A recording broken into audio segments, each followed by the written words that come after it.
Hello mga mare, walang nagtatanong pero pagkatapos nga namin mag-gym ni Boss _ mapagmahal 143 ay naisipan na namin kumain sa labas. At dito na naman nga kami napadpad sa paborito naming Thai place ngayon. Bogs, ang appetizer, ayan na nga. Ang sarap talaga nito kapag ka mainit pa. Ako nga ay talagang nasa mood mag-rice ngayon, kaya ayan ang aking ulam. Talagang hindi ko nga kinaya ang kanilang pakanin, ayan nasa heart shape pa. Valentine's Day yarn. Ito nga pala yung in-order ni Boss _ mapagmahal 143, ayan, pad thai. Kung minsan nga talaga ipa-epal siya kapag ka alam niyang nagvo-vlog ako, kita nyo naman. At ito na nga ang napili naming dessert, ayan, mango sticky rice. 5:30 na nga ng hapon at chinek ko sa CCTV kung ano ba ang ganap ng mga junakis ko. In fairness, bati-bati naman talaga sila. Magkakasama nga sila ngayon dahil hindi pa sila pwede dun sa kabilang section dahil nga nagpagawa tayo ng pond. Kailangan patuyuin ng semento, ganun. At talagang nag-usap-usap nga sila na sabay-sabay silang papasok ng payamansyon. Pagka-cutie patuti nga talaga, pero ang tortoli at tortilli ay may gagawin ngang kababalaghan, kaya naman itong si Tortali ay talagang nga atras. At ayan na nga ang Tortali at talagang nagmamadali ngang lumabas at hindi na daw niya kaya ang mga kaganapan. At ito na nga ang kaganapan mga mare ko, atin nga silang silipin. Ay, Diyos ko!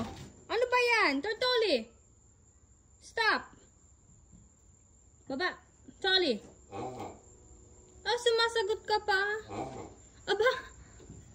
Huwag ka magpaliwanag dyan. Tigilan mo. Tigilan mo, sabi. Tigilan mo.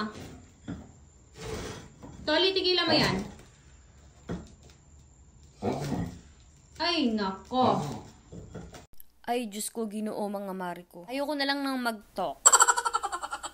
At ito na nga ang ganap ngayon ng kanilang pond mga mare ko. Tuluyan lang natin pinapatayo ang semento at hindi pa siya tapos dahil kailangan pa natin ng mga edging kinemerot bambam. Kinabukasan nga isang damakmak ang aming mga errands. At natuwa pa rin ako kay Boss _ mapagmahal 143 dahil sinamahan pa din niya ako sa mall para mag-pick up ng aking mga paninda. Huwag kang ano dyan mga mare ko, yung mga Estee Lauder kinemerot bambam na yan ay starting 850 pesos lang. Huwag kang ano dyan at ayan, talagang USA items pa ang mga yan at ako talaga mismo ang mga namimili niya. Kung nga rin magpabudol mare ko, ilalagay ko yung link dyan sa comment section. Pwede din naman kung gusto mo ring mangbudol. Yes, tama ang iyong narinig mga mare ko, pwede ka ring maging reseller. Kanyang banat or diskarte na lang yarn. Hashtag babaitang madiskarte. At ako nga din mga mare ko ay talagang nabudol. Ito, actually, pwede din sa akin to at pwede din kay Boss _ mapagmahal 143. O diba, ayan, share kami dyan. At ayan, kung minsan talaga ay may mga pre-order din tayo mga Jo Malone. Pagkatapos nga ay nagpadaan naman ako sa CK para bang kating-kating ang pa akong pumunta dito. At kaya naman pala ay may mga magagandang sale. At ayan nga mare ko, nakapamili na nga din ako. At buti na nga lang din ay nasinop ko itong tote bag na ito. Paano ba naman ay tuwing pupunta ka sa store at bit-bit mo ito ay meron nga silang extrang discount. Huy, talagang winner yarn. At ayan nga mga mare ko, tapos na nga akong mamili. Pagka-uwi ko nga ng bahay ay paplanuhin kong ayusin ang mga ito at ilalive ko talaga ang mga yan. At nasa na nga ba ang magaling nating Boss _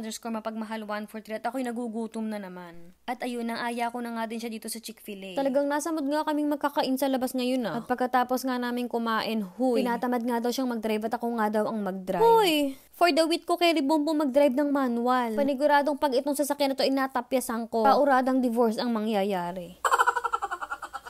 And yun lang for today's vlog mga mare ko. Don't forget to follow me on Facebook and subscribe on my YouTube channel. Thank you for watching and see you on my next one.